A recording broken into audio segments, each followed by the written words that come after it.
बिस्मिल्लाहिर्रहमानिर्रहीम। Matric class new mathematics के हवाले से नई और पहली वीडियो के साथ हाज़िर हैं और आज हम थोड़ा सा इंट्रोडक्शन लेंगे और उसके साथ साथ ये कि जो चैप्टर 1 है, यानी यूँ कहें कि पहली यूनिट जो है यूनिट 17 मैट्रिक क्लास की बुक की, उसका थोड़ा सा इंट्रोडक्शन लेंगे, रिव्यू लेंगे, ठीक है।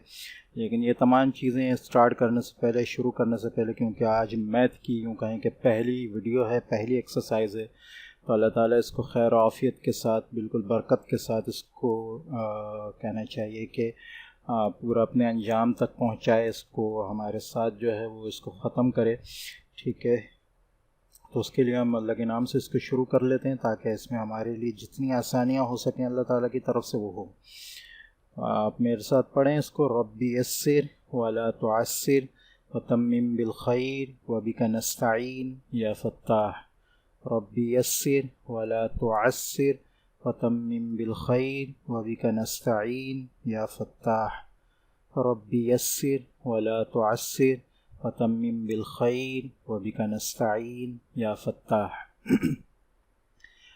अच्छा, बिस्मिल्लाहिर्रहमानिर्रहीम। ये थोड़ा सा ये ओवरव्यू है, टाइटल पेज है मैट्रिक की मैथ की किताब का, ठीक है। अच्छा, चैप्टर्स का जो रिव्यू है वो हम ले चुके हैं और उसकी वीडियो पहले बन चुकी है। इंट्रोडक्शन मैंने बुक का दे दिया था। अब हमें यूनिट 17 जो है स्टार्ट करना है। अच्छा, यूनिट 17 स्टार्ट करने से पहले अब जितनी भी बुक्स आई हैं नए कोर्स की, उनमें एक चीज़ है एसएलओज़, ठीक है। एसएलओज़ बनाने का जो मकसद है वो ये है कि बच्चे उस बेसिक चीज़ को समझ सकें जो चीज़ कहना चाहिए बुक बनाने वाले ने आगे एक्सरसाइजेज में, यूनिट्स में, चैप्टर्स में बताई है, उसमें वो समझाना क्या चाहता है, क्या चीज़ अहम है जो बच्चों ने समझनी है। तो स्टूडेंट लर्निंग आउटकम्स, यानी ये आउटकम हमें ज़रूर चाहिए कि ये क्या चीज़ है, ठीक है। तो इसको देख लेते हैं। ये बहुत ज़्यादा ज़रूरी होते हैं हर यूनिट से, हर एक्सरसाइज के, हर बुक की, हर चैप्टर से पहले। ये अब नए कोर्सेस में मौजूद हैं, तो बच्चे अगर इस चीज़ को समझ लें कि एसएलओज़ लिखने का मकसद क्या है, तो इंशाल्लाह आगे के कोर्सेज, आगे की किताब में उनकी तमाम आसान हो सकेंगी, ठीक है। तो यहाँ अगर हम देखें कि हम इस चैप्टर में, इस यूनिट में, यूनिट 17 में हमने समझना क्या क्या है, ठीक है। तो तमाम चीज़ें हमें समझ में आ जाएंगी। हमने रिकॉल करना है इन तमाम चीज़ों को, ये किस चीज़ की डिनोशंस हैं, ठीक है। उसके साथ साथ सेट और रिप्रेजेंटेशन ऑफ सेट को देखना है। मेन चीज़ ये है, ऑपरेशन ऑन सेट्स हमें समझना है। यूनियन, इंटरसेक्शन, डिफरेंस, कॉम्प्लीमेंट, इन चारों का हमें पता होना चाहिए, ठीक है। उसके बाद symmetric difference of two sets, ये भी आ जाएगा, ये भी। उसके बाद ये प्रॉपर्टीज़, ये जो निशान के साथ ये लगी, ये बहुत ज़्यादा हमें कम्यूटेटिव प्रॉपर्टी हमें पता होना चाहिए यूनियन की। उसके बाद इंटरसेक्शन की, उसके बाद एसोसिएटिव प्रॉपर्टी, यूनियन इंटरसेक्शन दोनों की। डिस्ट्रीब्यूटिव प्रॉपर्टी हमें पता होनी चाहिए यूनियन ओवर इंटरसेक्शन की। उसके बाद distributive property intersection over union की। इसके साथ जब ये तमाम चीज़ें समझ में आ जाएंगी तो हमें डी मॉर्गन्स लॉ जो है वो हमें पता होना चाहिए, ठीक है।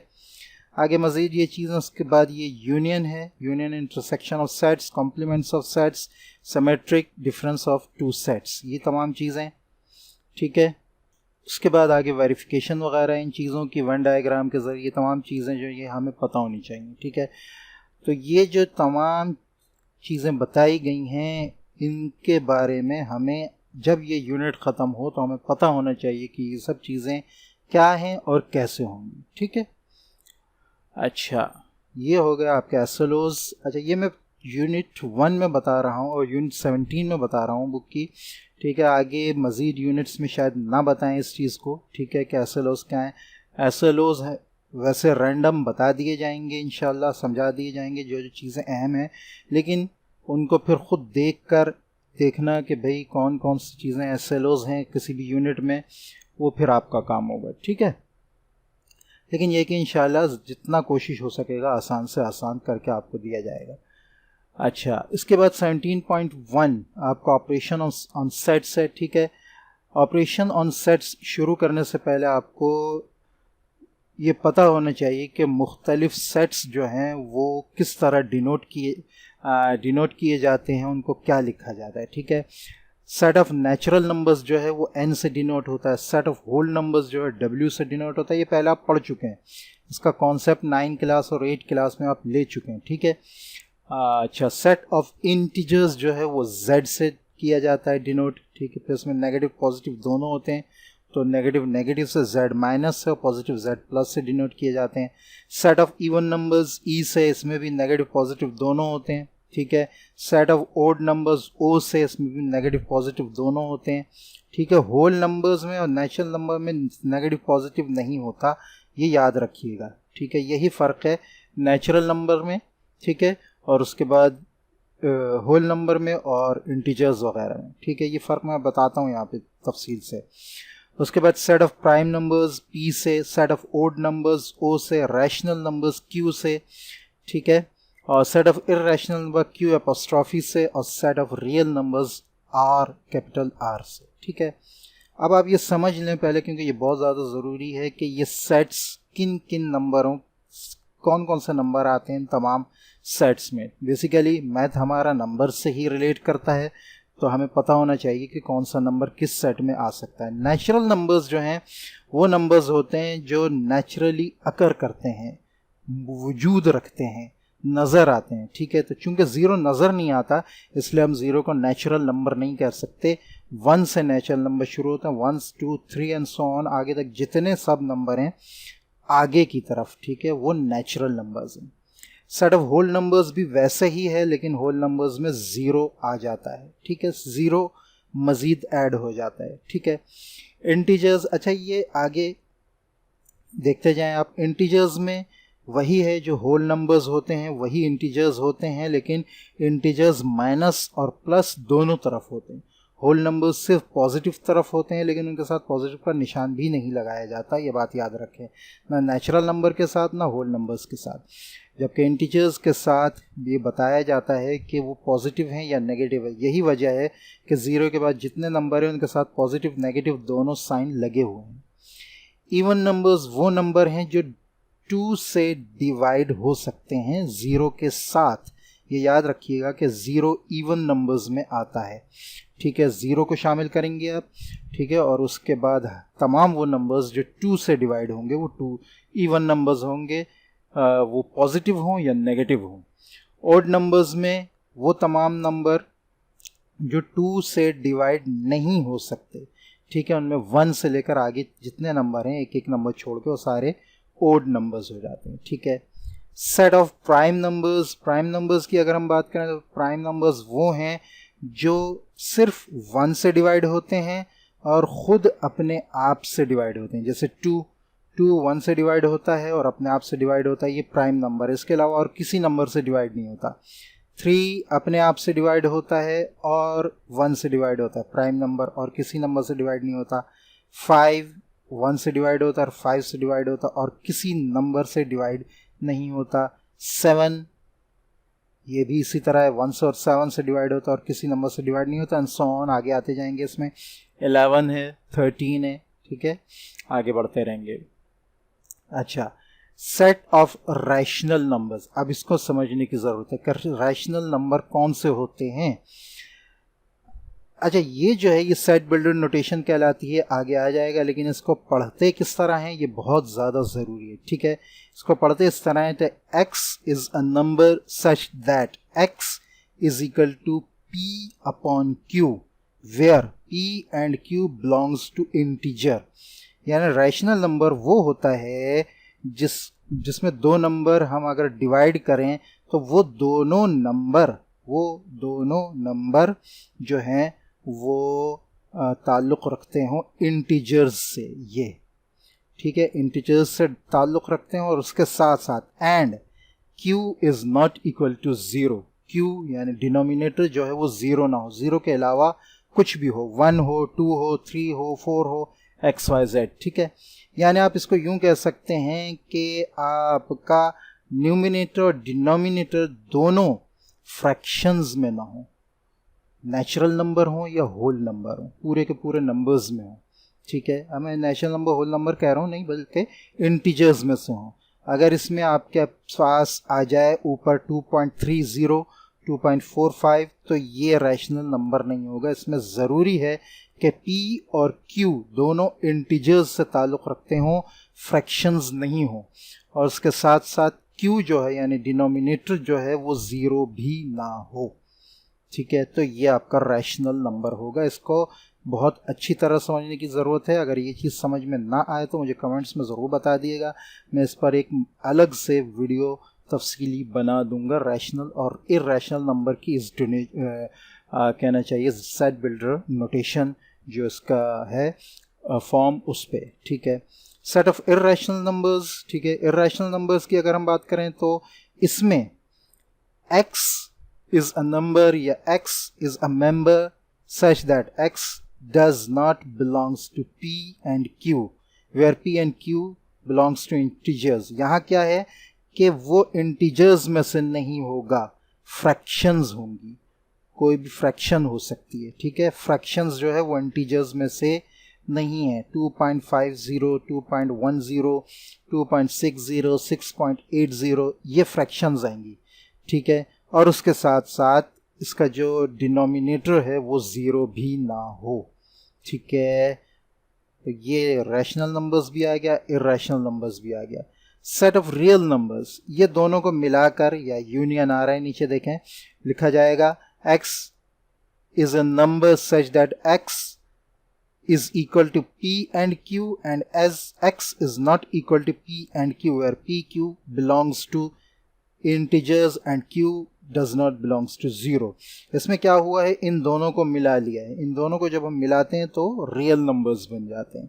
ठीक है, तो आई होप कि ये बहुत अच्छी तरह समझ में आ गया होगा। बिल्कुल सामने मैंने एक ही वीडियो में चंद कहना चाहिए कि मिनट्स में, हालांकि इसमें बहुत टाइम लगाते हैं लोग, लेकिन ये कि मैंने मुख्तसरन हर चीज़ इसमें आपको समझा दी है कि ये क्या चीज़ है। ठीक है, आगे हम मज़ीद आ जाते हैं 17.1 के types of sets and representations of sets. 3 किस्म की फॉर्म्स जो हैं किसी भी सेट को, देखें सेट्स की बात कर रहे हैं हम। ठीक है, तो सेट को बताने के लिए, लिखने के लिए, उसको जाहिर करने के लिए 3 किस्म की फॉर्म्स इस्तेमाल होती हैं। Number 1 descriptive form, number 2 tabular form या इसको रोस्टर फॉर्म भी कहते हैं, और number 3 set builder notation. Set builder notation मैं आपको बता चुका हूँ इस फॉर्म से आती है। ठीक है, इसको इसी तरह पढ़ते हैं जैसे मैंने आपको पढ़ के बताया। x is a number such that x belongs to p upon q where p and q belongs to integers and ये and का निशान है, q is not equal to 0। ठीक है, ये सेट बिल्डर नोटेशन है, ये आगे भी आ जाएगी। अच्छा, डिस्क्रिप्टिव फॉर्म जो है वो याद रखें कि डिस्क्रिप्टिव फॉर्म क्या होता है, यहाँ इन्होंने बताया भी है। अच्छा, tabular form, a set is describe by listing it's element. अच्छा, ये तो टेबुलर आ गई। डिस्क्रिप्टिव, ताकि उसको देखकर ही मैं आपको सही तरीके से समझाऊं। देखें, जो टेबुलर फॉर्म होती है उसमें एक एक मेंबर लिखा होता है। ये जो है ये टेबुलर फॉर्म ठीक है, इसमें एक एक नंबर लिखा हुआ है। ठीक है, अच्छा, ये आ रहा है a is equal to set of natural numbers between 5 and 10।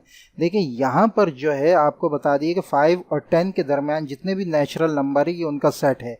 वो नेचुरल नंबर कौन कौन से हैं अलग अलग नहीं बताया, तफसील से नहीं बताया।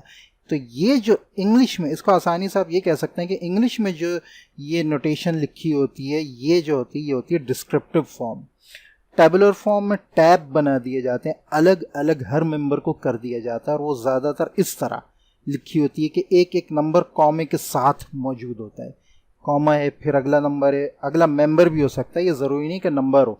कभी कभी सिटीज़ के नाम होते हैं। ठीक है, सिटीज़ ऑफ पाकिस्तान, ठीक है, 5 सिटीज़ ऑफ पाकिस्तान, ये जो है ये इसमें आ जाएगी डिस्क्रिप्टिव फॉर्म में। लेकिन 5 सिटीज़ ऑफ पाकिस्तान को अलग अलग लिख दें हम, कराची, लाहौर, कॉमा लगा लगा के, इस्लामाबाद, पेशावर, कोयटा, तो ये टेबुलर फॉर्म हो जाएगी। ठीक है, और ये मैंने आपको बता दिया कि the given set A can be written in set builder form, ये सेट बिल्डर फॉर्म होती है इस तरह जो लिखी जाती है। ठीक है, तीनों का फ़र्क आ गया। फिर बता देता हूँ, डिस्क्रिप्टिव फॉर्म वो है जो ज़्यादातर इंग्लिश में लिखी हुई होती है और उसमें हर मेंबर वाज़े तौर पर नहीं लिखा हुआ होता, उसका इख्तिसार के साथ बता दिया गया होता है। जबकि इख्तिसार यानी मुख्तसर। टेबुलर फॉर्म वो होती है कि हर मेंबर जो है वो कॉमे के साथ अलग अलग लिखा होता है, ठीक है। जबकि सेट बिल्डर नोटेशन जो है वो इस तरह बनाई जाती है जिसमें एक्स इस तरह जो है वो बीच में साइन और स्लैश लग के नंबर लिखा होता है, ठीक है। अच्छा जी, आगे जो है ये एग्जांपल्स आ गई हैं तमाम की, ठीक है। टेबुलर फॉर्म देखें, ये हर मेंबर अलग अलग लिखा है। डिस्क्रिप्टिव फॉर्म जो है ये सिर्फ बता दिया मुख्तसरन, आपने खुद देखना है कि 4 प्राइम नंबर कौन से हैं, ठीक है। और ये सेट बिल्डर नोटेशन, ठीक है। इसके बाद नेक्स्ट आपका जो टॉपिक है वो है फिनाइट सेट, इनफिनाइट सेट, ठीक है। फिनाइट सेट जो है वो होता है जो कहीं ना कहीं ख़त्म हो रहा हो। मैं आसानी से बिल्कुल समझा देता हूँ, बाकी आप इसको खुद देखकर याद कर सकते हैं। वो सेट जो ख़त्म हो जाता है वो फिनाइट सेट कहलाता है, चाहे बीच में उसके बहुत सारे मेंबर नहीं हो, ठीक है। ये जो डॉट डॉट डॉट लगा है इसका मतलब ये बीच में मेंबर हैं इसके, ठीक है। तो यहाँ पर ये 50 पर लेकिन फिर भी ख़त्म हो रहा है, तो ये फिनाइट सेट है। A set having limited numbers, limit आ रही है, ठीक है, ये फिनाइट सेट है। इनफिनाइट सेट वो होता है जिसकी लिमिट ना हो। अब ये डॉट आगे जा रही है, कहाँ तक जा रही है, ये बिल्कुल आखिरी यानी यूँ कहें कि ना ख़त्म होने वाली है, तो ये अनलिमिटेड नंबर्स हैं, ये इनफिनाइट सेट हो गया, ठीक है। सबसेट, सबसेट वो होता है कि जो किसी भी सेट का मेंबर हो, ठीक है। जैसे ये 2 3 5 7, 2 3 5 7 जो है ये बी का एक मेंबर है, 2 3 5 7, ठीक है। अच्छा, इसी तरह 6 7 8 9 ये नहीं है, ये सबसेट नहीं है इसका, इसलिए कि 6 7 तो है लेकिन 8 9 नहीं है, तो यही इन्होंने बताया, ये सबसेट का निशान है, ठीक है। A is a subset of B but A is not a subset of C। अच्छा, ये भी इसका सबसेट नहीं, ये इसका तो सबसेट है लेकिन ये इसका सबसेट नहीं है, ठीक है। अच्छा, नोट बताया इन्होंने, every set is subset of itself. Her set, जैसे ये सेट है, ये खुद अपने ही सेट का सबसेट है, क्योंकि 2 3 5 7 जो है वो इसमें मौजूद है, लिहाजा ये अपना सबसेट है। Empty set is a subset of every set. बहरहाल एम्प्टी सेट जो है ये याद आप रखेंगे, याद रखने की बात है कि एम्प्टी सेट भी सबसेट होता है हर सेट का। Every non empty set has at least 2 subsets. उसकी वजह यह है कि नॉन एम्प्टी में एक मेंबर तो होगा ही होगा, तो उसके जो सबसेट आएंगे वो एक एम्प्टी सेट आएगा और एक वो खुद मेंबर आएगा। सपोज किसी सेट में सिर्फ 2 है, ठीक है, तो इसके सबसेट 2 आएंगे, एक एम्प्टी सेट और एक 2 के साथ, ठीक है। तो every non empty set has at least 2 subsets. और नंबर 4 आ जाएगा, number of all subsets of a set of n elements is. अच्छा हाँ, कोई भी सेट है आपके पास, ये है, तो इसके कितने सबसेट हो सकते हैं ये मालूम करने के लिए हम 2 की पावर वो लगाएंगे जो उस सबसेट के अंदर नंबर हैं। जैसे इसके अंदर 4 नंबर हैं तो 2 की पावर 4 जो है इसके सबसेट होंगे। क्या होगा, 2 2 4, 4 2 8, 8 2 16, तो इस सेट के सबसेट 16 होंगे। यहाँ 1 2 3 4 5 6 7 है, तो 2 रेज़ टू पावर 7, 2 2 4, 4 2 8, 8 2 16, 16 2 32, 32 2 64 और 62 4 128, तो इसका मतलब इसके सबसेट 128 होंगे, ठीक है। इस तरह पता किया जाता है, यानी जितने नंबर हैं वो नंबर पावर में डालकर 2 के साथ हम देखें तो जो हमारा आंसर आता है उतने सबसेट होंगे। ये आगे आपको समझ में आ जाएगा इंशाल्लाह जब हम सबसेट बनाएंगे, ठीक है। नेक्स्ट हमारे पास यहाँ आ रहा है सुपरसेट, ठीक है। अच्छा जी, सुपरसेट क्या है? If set A is subset of set B then B is called, हाँ देखें, जैसे मैंने यहाँ मिसाल दी कि ये A जो है ये B का सबसेट है, ठीक है, ये A B का सबसेट है, तो B इसका सुपरसेट है। नाम से भी जाहिर है, यानी ये कि ये इसका छोटा हिस्सा है और ये इसका बड़ा हिस्सा है, तो ये बी इसका सुपरसेट है। यहाँ पे भी ऐसे ही आ जाएगा। और सुपरसेट को हम डिनोट करते हैं उल्टे सबसेट के साथ, ठीक है। इसमें देखें ये सबसेट का मुंह इस तरफ हो गया है। यहाँ ये बता रहा था जो बंद साइड है वो सबसेट का साइड है और दूसरा साइड सुपरसेट का साइड है, ठीक है। तो A is subset of B and B is superset of A, ये इस तरह डिनोट किया जाता है सुपरसेट, ठीक है। तो पहला सेट जो है वो दूसरे सेट का सुपरसेट है।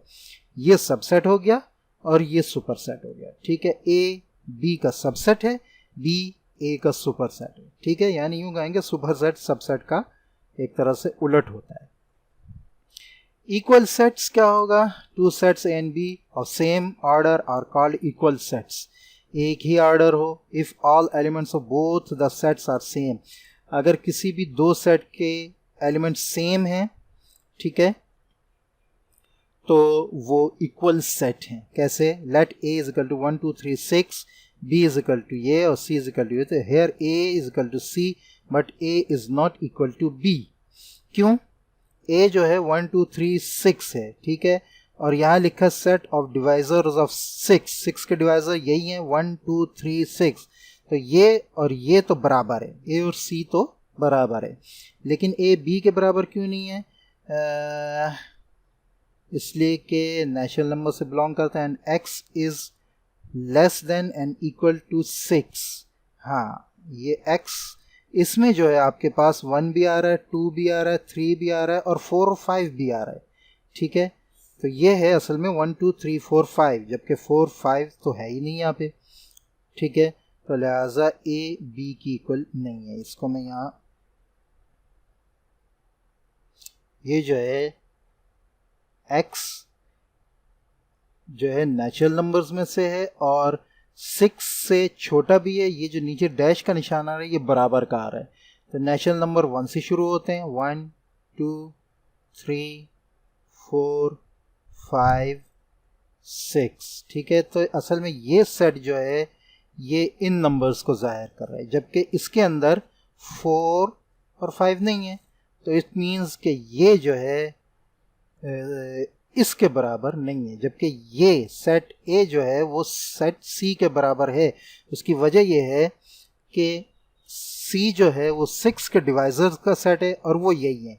1 डिवाइड करता है 6 को, 2 करता है डिवाइड 6 को, 3 करता है, 4 और 5 नहीं करते और 6 करता है। तो ये ए सी के बराबर है और बी ए सी के बराबर नहीं है, यानी ए सी का इक्वल सेट है, ए बी का इक्वल सेट नहीं है, ठीक है। अच्छा जी, नंबर इक्विवेलेंट सेट कैसे है? Two sets A and B are said to be equivalent sets if their orders are equal. Order का इक्वल होना ज़रूरी है। सिंबॉलिकली वी राइट एज, इस तरह लिखते हैं, ये निशान लगाते हैं, A is equivalent to B, i.e. a is equivalent to b if order A is equal to order B. Thus, then one-to-one correspondence between their elements can be established. For example, A हमारे पास ये है, ठीक है, x is a member such that x belongs to real number and x square is equal to 64, ठीक है, and B is equal to set of prime numbers less than 5, ठीक है. Here A is equivalent to B because order A is equal to order B और वो है 2, ठीक है. Proper subset, proper subset क्या होता है? सबसेट हम ऊपर देख चुके हैं. प्रॉपर सबसेट होता है the set A is called proper subset of B if is A is not equal to B, ठीक है.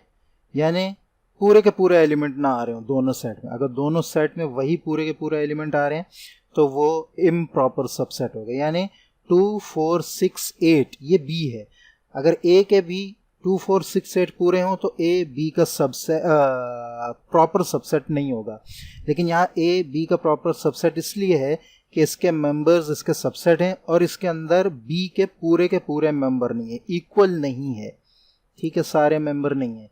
तो लिहाजा A B का सबसेट है, ठीक है.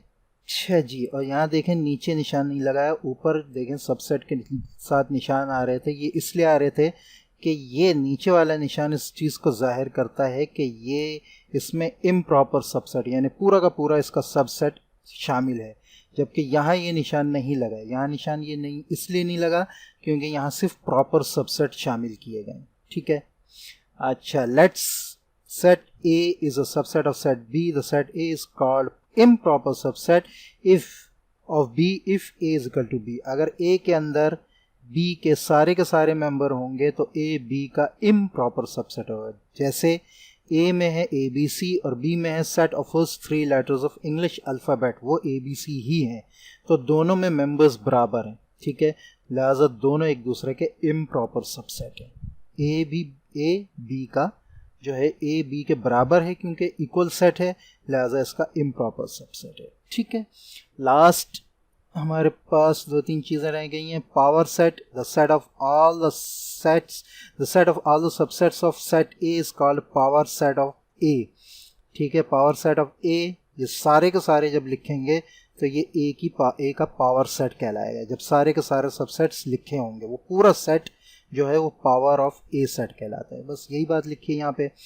ठीक है, आगे आ रहा है सिंगलिटन और यूनिट सेट।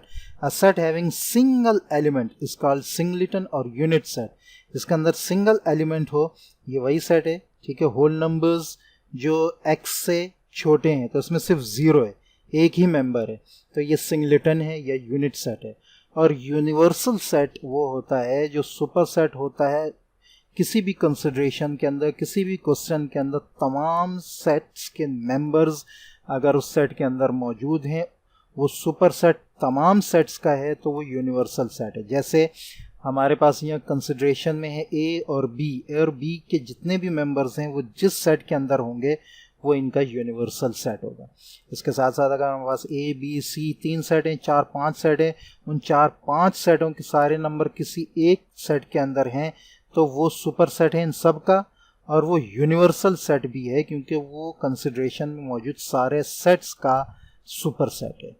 ठीक है, तो ये मेन बातें थी यूनिट 17 की। आगे हम इंशाल्लाह 17.1 के क्वेश्चंस शुरू करेंगे। मिलते हैं नेक्स्ट वीडियो में, तब तक के लिए इजाज़त। अस्सलामु अलैकुम व रहमतुल्लाहि व बरकातुहू।